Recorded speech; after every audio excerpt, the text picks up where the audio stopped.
There's 8,000 people in the Hershey Park Arena in Hershey, Pennsylvania to watch the third episode of Saturday Night's Main Event, a Halloween-themed episode, so we will see multiple Halloween-themed things throughout the show. This also hosts Andre the Giant and Hulk Hogan, managed by Captain Lou Albano, versus King Kong Bundy and Big John Studd, the Heenan family, which is managed by, of course, Bobby Heenan. And we start the show off with one of the immediate Halloween things. It's Bobby Heenan dressed up in this raccoon suit thing. And we have Mean Gene dressed as a pumpkin, and Mean Gene's talking to him, asks, what are you doing? He's practicing for the pumpkin bobbing competition, which will happen in the second competition, because there's 3 competitions tonight between the faces and heels, to just for bragging rights, I guess. Whatever. But Heenan is bobbing for pumpkins and practicing for the second event of the night, and he's doing a fairly decent job. And Heenan also talks about the match later, and he grabs 2 pumpkins from behind this giant vat of chocolate syrup and pumpkins, and smashes 2 pumpkins together and says, that's Andre the Giant and Hulk Hogan. It cuts to Hulk Hogan, and he says, enough of what Heenan's saying. That last Saturday Night's Main Event, it wasn't a fair fight between Andre the Giant and Tony Atlas versus King Kong Bundy and Big John Studd. So now he can't wait to see what happens in a fair fight and how Andre the Giant will mop the floor. Andre the Giant puts a hand on his chest, and he tells him, let's just go get him. We then cut to Roddy Piper and Jesse Ventura, and Jesse Ventura talks to Roddy Piper about how he objected the wedding last Saturday Night's Main Event. Piper says, oh, yeah, they deserved it. Did you see how they kissed? They look like 2 carp kissing in the Mississippi River. And Jesse Ventura and Roddy laugh. Jesse Ventura asks, why are you having the Hillbillies on the show? And Roddy Piper says, it's for good television.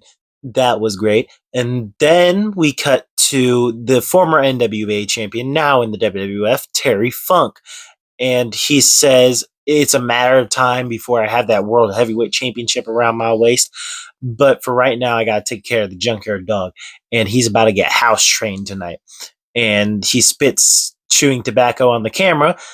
And we cut to the show intro. And it's his matchup first. Terry Funk versus the Junkyard Dog. It shows Terry Funk beating up a ring attendant, and then it cuts to Terry Funk and his manager, Jimmy Hart. Jimmy Hart says, that's television tricks. And Terry Funk says, even if that's television tricks, there is nothing to compare to what I'm going to do to the Junkyard Dog tonight. And it cuts to another video of him branding the Junkyard Dog. The Junkyard Dog then speaks and says, every dog will have his day.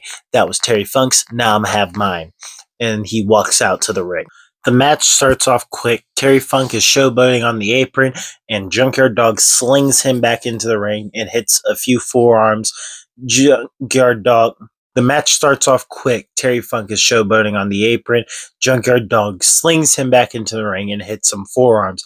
He chases after Jimmy Hart, who slides under the ring, and Terry Funk attempts to go after him, but gets his nuts hung on the top rope. This is enough for Funk to want to take a timeout on the outside. He chills, regroups, gets back in the ring, and hits Junkyard Dog with a scoop slam. But Junkyard Dog retaliates with one of his own, and then one throwing him to the outside. Terry Funk is spending more time on the outside of the ring than inside the ring at this point. Then Funk comes back in the ring, and guess what happens next? It's another scoop slam, and Junkyard Dog's signature crawling headbutts. Funk takes another timeout. That's 3. You're done for the night. And he comes back in. They do a collar and elbow. Junkyard Dog locks in a headlock, and Funk Irish whips out of it. Jimmy Hart tries to trip Junkyard Dog up, and Junkyard Dog chases after him. Funk chases after Dog, and Dog turns around and throws him over his head in a back body drop on the floor on the outside. This is a match a lot on the outside, which is a little more than I thought it would be. But honestly, it works for Junkyard Dog's style, so everything's a little more impactful, and it keeps Junkyard Dog's wrestling looks less limited than it is, even though he's already hit 3 scoop slam. Funk comes back in the ring with Junkyard Dog, and I sound like broken record. Funk gets hit, but he's able to actually come out of this one, hits a combo on the Junkyard Dog, and then locks in a sleeper hold. Dog is able to reverse it and lock in one of his own, but is distracted by Jimmy Hart, and so is the ref, which allows Funk to hit the Dog with the megaphone for the win. After the match, Dog is able to get his hands on Jimmy Hart after they attempt to brand him, and he rips his pants off with his bright red underwear, gets the branding iron, and brands him right on the underwear, which is a nice taste of revenge, but he still ended up losing. Now, this match was the best Junkyard Dog match we've had since WrestleMania 1. So, honestly, I did not mind it. Funk knows how to wrestle. He's an NWA champion, former NWA champion for a reason. He's really good at working a good match. So he's able to bring out the best of Junkyard Dog, but the best of Junkyard Dog is a 5 out of 10. Welcome to a shorter than normal Piper's Pit. It is the Hillbillies as a special guest, as I said earlier. It's Uncle Elmer, it's Hillbilly Jim, and Cousin Junior. They're sitting on this bench, and Piper questions Uncle Elmer, like, what did you do? Da, da, da, da. And every answer Uncle Elmer says is none of your business. And then Hillbilly Jim stands up and asks, why did you do what you did? And why did you say what you say?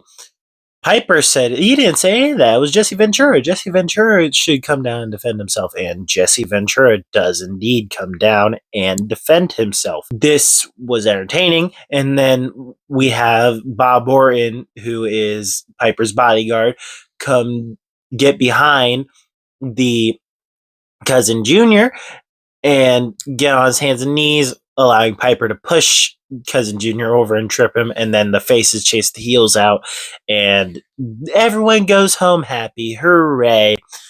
Out of Piper's Pit segments, this is probably the worst one. Well, technically we've only had 2. The first one was really good. The second, I'm going to count the Body Shop as a Piper's Pit because that was kind of its replacement. That was really good heel banter. I don't really like where this whole hillbilly thing is going, but I don't feel like we should focus on that. I feel like it should be focused on other things, like Piper being a main eventer and being a main event player and going after Paul Orndorff. Paul Orndorff isn't even on this show. So, anywho, this segment was fine. It's still a 6 out of 10. It was entertaining, so that's cool, but other than that, nothing crazy. So we have the competition segment. The first one is Captain Lou Albano and King Kong Bundy seeing who can eat the most pies in a minute. Lou Albano wins. The pumpkin dunk. Heenan wins, obviously. He was practicing for it. Like, who would have thought he wouldn't have won? I don't really care about these segments all that much. It's really not that important to the whole show. So let's just move on. Now it's our big match of the evening. It's Andre the Giant and Hulk Hogan, managed by Captain Lou Albano, versus King Kong Bundy and Big John Studd, managed by Bobby Heenan. Now we go to the heels, the Heenan family, and Bobby Heenan is talking about him winning the pumpkin dunk. He says, was there ever a doubt in your mind that I wouldn't win? Anything I put my mind to, I accomplish. And Studd and Bundy are going to beat them. And then Bundy regurgitates that statement. And Studd also regurgitates that statement. They go to the ring. And Hulk Hogan and Andre are talking. Hogan's on his stuff, and then Andre says, let's just go to the ring, enough talking. So this match starts, and Hogan hits a knee off the bat. He attempts to slam but fails, but the faces still have the advantage. Hogan's getting in his bag for this match. It's really nice to see, and Andre's just doing his chokes, his chops, his normal routine here. Hogan keeps this momentum going, and Hogan and Andre work on the heels. Bundy is able to tag out at some point for Studd to come in, but then Hogan tags out to Andre. They keep that advantage. They just keep chugging along. This is a face-dominated match. the heels get no offense in this. There is really no point in going crazy in depth into what the faces do because there's no real back and forth, crazy exciting action other than the fact that Hogan actually does stuff. He's going off the top rope, hits a double axe handle. He kind of hits this like half Oba Femi release back suplex, half John Cena proto bomb type thing, and slams Big John Studd onto the ground. And it was pretty cool. And then Andre's in the ring. Studd gets tossed out of the ring. He goes to chase, stands on the apron, and Bundy comes in, hits Andre in the back. Andre gets tied up in the ropes, and they keep working on him until the ref counts to 5. It's a DQ finish. Hogan comes in, makes a save. Andre, after the match, gets interviewed by Mean Gene, and Mean Gene asks about the match, and Andre says he wants more. He's not done. He wants more. Andre meant business tonight. He's like, let's just get in the ring. Let's just get in the ring. You'll never see a climax to this whole rivalry, but it's still cool to see a face Andre. I'm used to WrestleMania 3 and onward, but Andre being on the same side as Hogan's kind of makes the whole heel turn later down the line a little more effective. But this whole shebang, the DQ and everything, it was still entertaining to see Hulk Hogan actually do something that wasn't just, ooh, I'm going to beat you up. Like, ooh, I'm going to like do punches and kicks and nothing creative. It was actually kind of decent. So this gets a 5.3 out of 10. Up next, it's the debut on this series of one of my favorite superstars of all time. I'm wearing the shirt right now. Macho Man Randy Savage. Okay. My favorite, my beloved. Okay, he's awesome. Let's go into his first interview. And I'm assuming recently before this, he picked Miss Elizabeth as his manager after everyone was going after him. So Mean Gene in his interview immediately asks him, why a woman manager? And Macho Man says it takes a blind man or a stupid man to ask that question. And are you stupid? And then he asks Miss Elizabeth, why sports? And Miss Elizabeth just says, oh yeah, I've always had an interest in sports, but I like Randy. Everyone likes Randy, duh. Then Macho Man says he's ready and willing, and then they go out to the ring. By the way, this is Tito Santana versus Macho Man Randy Savage for the WWF Intercontinental Championship. So that's cool. This match is such a breath of fresh air. We start off with chain wrestling and a quick right hand from Macho Man. This match is a lot quicker than every other match. This also is, I believe, one of the shortest matches on the show, if not the shortest. So I'll confirm that, but it's really short and it's really quick. They hit a right hand. Macho Man hits a right hand. He hits a fist drop and a knee, and then he goes to the middle rope to hit an axe handle, and then he applies a chin lock, which Wrestling Bios fans and who just those alike all love. Tito is able to break out of Wrestling Bio's favorite hold, but Savage hits an elbow, and then he goes up to the top to hit an axe handle, but Tito Santana hits him in the gut on the way down. He hits a flurry of strikes, and this is too much for Savage. Savage takes a timeout on the outside, and he comes back in. After a big cat and mouse chase, it eventually gets to the point where Savage is able to hit Tito Santana and knock him to the outside. They don't end up going back inside the ring. It is a double countout finish. I wish they could just do something that isn't a DQ or a double countout. But this match does get a pass for the simple fact that it is such a breath of fresh air to see Tito Santana and Macho Man Randy Savage on my TV screen fighting. Tito Santana and Macho Man Randy Savage are some of the best wrestlers from this era, and I thoroughly enjoy their work, especially Macho Man's. Duh. I don't really like this match, like not really, really like, but like, this match was good. A nice little breath of fresh air that kept me engaged into the show. It gets a 6.5 out of 10. We go to Roddy Piper's house with Vince McMahon, and Roddy Piper is making evil candy. He has these giant caramel apples, which are actually just bowling balls on a big stick, and he puts bricks inside candy wrappers and calls them candy bars. It's very cartoony. It's meant to go towards the 80s audience. But you know what? It gets a pass because Roddy Piper is Roddy Piper, and he actually made the segment sort of entertaining. So I enjoyed it. But anyways, time for the final match. Not really the main event, but it's the final match on the show. It is Mr. Fuji versus Ricky Steamboat in a Kung Fu Challenge match. Guess who wins? Mr. Fuji is a manager.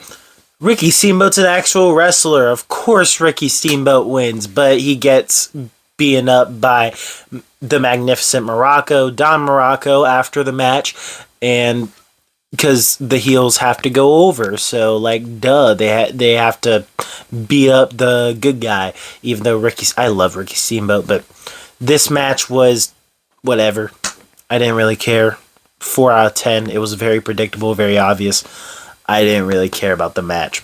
Then we go to the final Halloween segment of this show, which is the faces versus the heels in a pumpkin pass contest where the pumpkin's on their necks and they have to pass it to someone else. So, okay, I guess faces win because they have to. Hooray. And that is it for the 3rd episode of Saturday Night's Main Event. This show overall was much better than the 2nd iteration of Saturday Night's Main Event, but in comparison to the first one, I don't think it wasn't quite as good. But this show, I still felt had a really solid showing. No match really crazy disappointed me other than the last match, but it was because it was an obvious win for Ricky Steamboat. So I gave this entire show a 5 out of 10. I believe this ties it with WrestleMania 1, but it's still lower than Saturday Night's Main Event 1. So it's the second highest rated show of 1985. The last show of 1985 will be the Wrestling Classic, which I will review next week. So, the compass today. For those of you that don't know, the higher up you are, the better you are at matches. The further right you are, the better you are at promos. You want to be as close to the top right corner, 10-10, as possible. All grades are out of 10. You can go into decimals, but all grades are out of 10, and you can generally see who's up top. It's usually your main event scene. I believe Hogan will actually kind of get a little bit of a bump down because his ratings were about a 6, so he's going to get bumped down a little bit. Macho Man is a new appearance on here. He's going to be further right than he is up, but that's because he hasn't, wrestled Ricky Steamboat yet. So, it's whatever. He's going to move up eventually, and we have your main eventers, Piper and Orndorff, are still up high. Bob Orton, which is weird, probably won't be placed on this compass until he actually can cut a promo. It's just Piper, so whatever, but everyone's up there. Terry Funk's up there now. That's the compass for you. Andre the Giant gets moved up again. So, yeah, after that stinker at WrestleMania 1. But now into the power rankings. That's fun. Piper maintains his spot at number 1. Hogan moves up just a teeny bit to number 2. And then we got Terry Funk and Macho Man coming up in this whole thing. But Macho Man hasn't had one of his great showings yet, so that's why he's like mid-level. Terry Funk hasn't had one of his great showings yet, unless you count carrying a guy into a good match as a great showing, but he's still top 10 for right now. So, anywho, that's the power rankings, and I hope you guys enjoyed this video. Make sure to like, subscribe, hit a Macho Man flying elbow drop on that bell, and I will see you guys for the Wrestling Classic and the final wrestling show of 1985 that I'm going to be reviewing. Peace.